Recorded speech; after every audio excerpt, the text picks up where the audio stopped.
پیارے دوستو، اللہ تبارک و تعالیٰ نے قرآن مجید میں ارشاد فرمایا، اور زنا کے قریب بھی نہ جاؤ، بے شک وہ بڑی بے حیائی اور برائی کا راستہ ہے۔ پیارے دوستو، کیا آپ جانتے ہیں کہ اس کائنات کے اندر سب سے پہلے کون سے بدبخت شخص نے زنا کی ابتدا کی تھی؟ پیارے دوستو، آج کی اس ویڈیو میں ہم آپ کو یہی بتائیں گے، اس لیے آپ سے گزارش ہے کہ ویڈیو میں اینڈ تک بنے رہیں، کیونکہ ہم آپ کے لیے ایسی ہی ویڈیو لاتے رہتے ہیں۔ اور اگر آپ نے ابھی تک ہمارے یوٹیوب چینل ابرار وائس کو سبسکرائب نہیں کیا تو ضرور سبسکرائب کر لیں۔ پیارے دوستوں، جب حضرت آدم علیہ السلام اور حضرت حوا علیہ السلام نے اللہ تبارک و تعالیٰ کی حکم کی نافرمانی کرتے ہوئے شجر ممنوعہ کا پھل کھایا تو اللہ تبارک و تعالیٰ نے حضرت آدم اور حضرت حوا علیہ السلام کو زمین پر اتار دیا، اور پھر اللہ تبارک و تعالیٰ کے حکم سے حضرت آدم اور حضرت حوا علیہ السلام کے یہاں اولاد پیدا ہوئی۔ بعض روایات کے مطابق حضرت حوا علیہ السلام کو 20 حمل ٹھہرے، جس سے 40 بچے پیدا ہوئے، اور ہر حمل کے دوران ایک لڑکا اور ایک لڑکی پیدا ہوا کرتی تھی۔ پیارے دوستو، یہ بات یاد رکھیں کہ اس وقت کے قوانین شریعت ہماری آج کی شریعت کے قوانین سے بالکل مختلف تھے۔ حضرت آدم علیہ السلام کے زمانے کے اندر ایک حمل سے پیدا ہونے والے لڑکے کی شادی دوسرے حمل کی لڑکی کے ساتھ کر دی جاتی تھی، جبکہ دوسرے حمل کی لڑکی کی شادی پہلے حمل کے لڑکے کے ساتھ کی جاتی تھی، اور ایک حمل کے بہن بھائی آپس میں بہن بھائی قرار پاتے تھے۔ پیارے دوستوں، پھر اسی دوران حضرت آدم علیہ السلام کے یہاں حابیل اور قابیل پیدا ہوئے۔ چنانچہ قابیل کی بہن اکلیمہ بہت زیادہ خوبصورت تھی، جبکہ جو لڑکی حضرت حابیل کے ساتھ پیدا ہوئی تھی وہ اتنی خوبصورت نہیں تھی۔ چنانچہ جب یہ بچے بڑھ کر جوان ہوئے اور ان کے آپس میں شادی کا وقت آیا تو قابیل نے حضرت حابیل کی بہن کے ساتھ نکاح کرنے سے انکار کر دیا، اور کہنے لگا، یہ تو بالکل خوبصورت نہیں ہے، میں اپنی بہن اکلیمہ کے ساتھ ہی نکاح کروں گا۔ پیارے دوستو، یہ معاملہ اس قدر بڑھا کہ حضرت آدم علیہ السلام نے حکم دیا کہ دونوں بھائی اللہ تبارک و تعالیٰ کی بارگاہ کے اندر اپنی اپنی قربانی پیش کرو۔ چنانچہ جس کی قربانی اللہ تبارک و تعالیٰ کی بارگاہ میں مقبول ہوگی تو وہی شخص اکلیمہ کے ساتھ شادی کرے گا۔ پیارے دوستو، قابیل کھیتی باڑی کا کام کیا کرتا تھا، جبکہ حضرت حابیل بکریاں چرایا کرتے تھے، جو کہ ایک شفقت اور محبت والا کام ہے۔ چنانچہ حضرت حابیل نے اللہ تبارک و تعالیٰ کی بارگاہ کے اندر ایک خوبصورت بکری کا بچہ پیش کیا، جبکہ قابیل نے ایک ردی اٹھا کر جو کہ اس کے کھیت سے نکلا تھا اس نے اللہ تبارک و تعالیٰ کی بارگاہ کے اندر پیش کیا۔ چنانچہ اس زمانے کے رواج کے مطابق آسمان سے آگ اترتی اور اس نے حضرت حابیل کی قربانی کو نگل لیا، جس پر قابیل کہنے لگا کہ ضرور میرے باپ حضرت آدم علیہ السلام نے حابیل کے لیے دعا کی، جس کی وجہ سے اس کی قربانی قبول ہوئی۔ پیارے دوستوں، پھر اسی واقعے کے بعد قابیل نے حضرت حابیل کو قتل کی دھمکی دی۔ روایات کے اندر آتا ہے کہ حضرت حابیل قابیل سے زیادہ طاقتور تھے، لیکن آپ نے اللہ تبارک و تعالیٰ کے خوف کی وجہ سے فرمایا کہ اگر تو مجھے قتل کرے گا تو میں تمہاری طرف قتل کرنے کے لیے ہاتھ نہیں بڑھاؤں گا، میں چاہتا ہوں کہ قیامت کے دن تو میرے گناہ کے ساتھ آئے۔ چنانچہ ایک دن قابیل نے غصے میں آ کر حضرت حابیل کے سر پر پتھر مارا، جس سے آپ کی موت واقع ہو گئی۔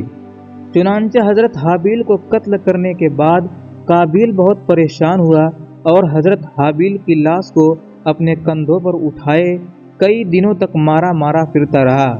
پھر اللہ تبارک و تعالیٰ کے حکم سے 2 کوے آئے اور ان دونوں نے قابیل کے سامنے جھگڑا کیا۔ چنانچہ ایک کوے نے دوسرے کوے کو مار دیا، اور پھر اس نے زمین کریت کر دوسرے کوے کو اس کے اندر ڈال کر اس کے اوپر مٹی ڈال دی۔ چنانچہ قابیل نے جب کوے کو دیکھا تو افسوس کرنے لگا کہ میں اپنے بھائی کی لاش کو بھی نہ چھپا سکا۔ چنانچہ پھر اس نے بھی اسی طرح کیا اور حضرت حابیل کی لاش کو زمین کے اندر دفن کر دیا،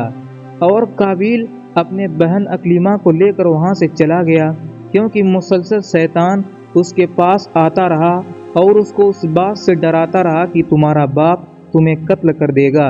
لہٰذا وہ اپنی بہن کو لے کر وہاں سے دور کہیں جا کر وادیوں کے اندر پھنس گیا۔ پیارے دوستوں، اس واقعے کے بعد حضرت آدم علیہ السلام بہت زیادہ مغموم رہا کرتے تھے اور اب اللہ تبارک و تعالیٰ سے دعا کیا کرتے تھے کہ اللہ تبارک و تعالیٰ مجھے کوئی وارث دے۔ چنانچہ اسی دوران آپ کو حضرت سیس علیہ السلام کی بصارت ملی۔ چنانچہ حضرت سیس علیہ السلام جیسے ہی پیدا ہوئے تو حضرت آدم علیہ السلام نے بچپن ہی سے ان کی تربیت پر خاص توجہ دی اور حضرت سیس علیہ السلام کو تمام معاملات سے آگاہ کیا۔ چنانچہ جب حضرت سیس علیہ السلام جوان ہوئے تو حضرت آدم علیہ السلام نے اپنے بعد ان کو مومنین کا خلیفہ مقرر کیا اور انہیں اس بات کا حکم دیا کہ وہ اپنے بھائی قابیل اور ان کی اولاد سے دور رہیں اور مومنین کی اس جماعت کو اس سے دور رکھیں۔ چنانچہ پھر اس کے بعد حضرت آدم علیہ السلام کی وصال کا وقت قریب آیا تو حضرت آدم علیہ السلام یہی وصیت کرتے ہوئے اس دنیا سے کوچ فرما گئے۔ چنانچہ اللہ تبارک و تعالیٰ کے مقدس فرشتے نازل ہوئے اور انہوں نے حضرت سیس علیہ السلام کو حضرت آدم علیہ السلام کو دفن کرنے کا طریقہ بیان کیا۔ چنانچہ حضرت سیس علیہ السلام نے اسی طرح سے کیا۔ پھر کچھ عرصے بعد آپ کی والدہ حضرت حوا علیہ السلام کا بھی اس دنیا سے انتقال ہو گیا۔ پیارے دوستو، اس واقعے کے بعد زنا کی ابتدا ہوئی۔ اس کے بارے میں بنی اسرائیل کی روایات کے اندر ہمیں یہ ملتا ہے کہ قابیل اور اس کی آل و اولاد ایک وادی کے اندر رہا کرتے تھے۔ چنانچہ ایک دن شیطان ان کے پاس ایک غلام کی صورت میں آیا اور ایک شخص کے یہاں اجرت پر کام کرنے لگا۔ چنانچہ تھوڑا عرصہ گزرنے کے بعد اچانک وہ غلام عجیب و غریب کام کرنے لگا اور طرح طرح کے اور نئے نئے لباس تیار کرنے لگا اور ان کو مضامین اور گانے بجانے کے آلات بنا کر دکھانے لگا اور ان کو ایسی آوازیں سنائی ان آلات پر جو انہوں نے آج سے پہلے کبھی نہ سنی تھی۔ چنانچہ وہ لوگ جو پہلے ہی راہ حق سے ہٹے ہوئے تھے اور وہ فسق و فجور کے اندر مبتلا ہو گئے اور انہوں نے اپنا ایک دن عید کا مقرر کیا جس کے اندر ان کی تمام عورتیں برہنہ لباس پہن کر اور زمانہ جاہلیت کی عورتوں کی طرح نیم برہنہ لباس پہن کر آتی تھیں اور مردوں سے اختلاط کیا کرتی تھیں۔ پیارے دوستو، حضرت سیس علیہ السلام کے ساتھ رہنے والے مومنین دور ہی دور سے ان کی آوازوں کو سنا کرتے تھے۔ چنانچہ ایک دن ان میں سے ایک شخص کے دل کے اندر خیال آیا کہ کیوں نہ میں جا کر دیکھوں کہ آخر یہ کیا معاملہ ہے۔ چنانچہ اس شخص نے چوری چھپے وہاں سے ہجرت کی اور عید کے دن کی جس دن قابیل اور اس کے آل اولاد فسق و فجور میں مبتلا ہوتی تھی، وہ شخص وہاں پر پہنچا اور اس نے وہاں پر جا کر عورتوں کو دیکھا کہ وہ بہت زیادہ حسین و جمیل تھیں۔ پیارے دوستوں، اس حوالے سے روایات کے اندر آتا ہے کہ حضرت سیس علیہ السلام اور ان کے ساتھ جو مومنین کی جماعت تھی ان کے مرد بہت زیادہ حسین و جمیل اور خوبصورت تھے اور ان کے ساتھ جو عورتیں تھیں وہ بظاہر اتنی زیادہ حسین و جمیل نہیں تھی، جبکہ قابیل کی آل و اولاد کے اندر مرد انتہائی بدصورت تھے اور ان کی عورتیں اور لڑکیاں بہت زیادہ حسین و جمیل تھیں۔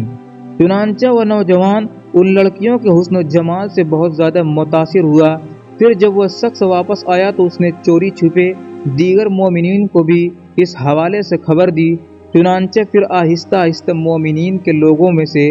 بعض کمزور ایمان والے وہاں سے ہجرت کرنے لگے اور ہجرت کر کر کے قابیل کی اولاد کے اندر جا کر وہاں پر ان کی عورتوں کے فتنے کے اندر مبتلا ہو گئے اور یوں فسق و فجور کرنے لگے اور آپس کے اندر زنا کاریاں کرنے لگے، جس سے زنا جیسے کبیرہ گناہ کی ابتدا ہوئی۔ پیارے دوستوں، روایات کے اندر آتا ہے کہ حضرت سیس علیہ السلام کے ساتھ رہنے والے مومنین کی تعداد بہت کم تھی، جبکہ قابیل کا گروہ بہت زیادہ طاقتور ہو چکا تھا۔ چنانچہ وہ اپنی بستیوں کے اندر بھی فتنہ فساد پھیلاتے اور اپنی بستیوں کے باہر نکل کر حضرت سیس علیہ السلام کے ساتھ رہنے والے مومنین کو قتل کرتے اور ان کو طرح طرح کی تکلیفیں اور سزائیں دیا کرتے تھے۔ پیارے دوستو، یہ تمام روایات بنی اسرائیل سے لی گئی ہے، جس کے بارے میں حضور اکرم صلی اللہ علیہ وسلم نے ارشاد فرمایا کہ جب تم بنی اسرائیل کے روایات میں سے کوئی روایت سنو تو نہ اس کی تصدیق کرو نہ اس کی تکذیب کرو، بلکہ یہ کہو کہ جو کچھ اللہ تبارک و تعالیٰ نے نازل کیا ہے ہم اس پر ایمان لائے۔ پیارے دوستو، اگر حقیقت حال پر غور کیا جائے تو زنا کی ابتدا اسی وقت ہو گئی تھی جب قابیل اپنی بہن اکلیمہ کو لے کر وہاں سے رخصت ہوا تھا اور اپنی بہن اکلیمہ کے ساتھ ناجائز رسم و رواج قائم کر کے اس نے اپنی آل اولاد کو پیدا کی تھی۔